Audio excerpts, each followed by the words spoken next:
Hey guys, I'm losing my voice, but I want to talk about this Ukraine-Russia deal where there was this 28-point plan that the U.S. came up with for Ukraine and peace, and then there were some questions about whether it was actually Russia that wrote it or whether it was the U.S., and there's been this back and forth. It's like impossible to follow, but the bottom line is this plan, this peace plan that was given to Ukraine is just a complete capitulation of Ukraine.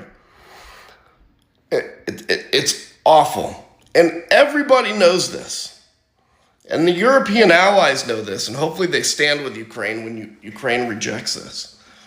But I just want to make the point that because there were people that thought Donald Trump was going to be good for the economy, and he's been terrible for the economy is a wreck.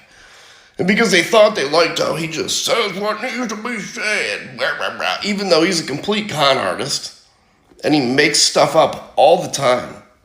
He's like a 5-year-old little boy that's still trying to win his dad's approval. How pathetic is that? But because he won, because there were people that bought into that lie, we are being shamed on the world stage.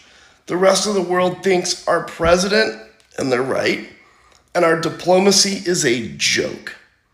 We are throwing decades of hard work and reputation building down the toilet because Donald Trump is more interested in personally profiting from countries like Qatar and Saudi Arabia than he is in actually leading and representing the United States of America.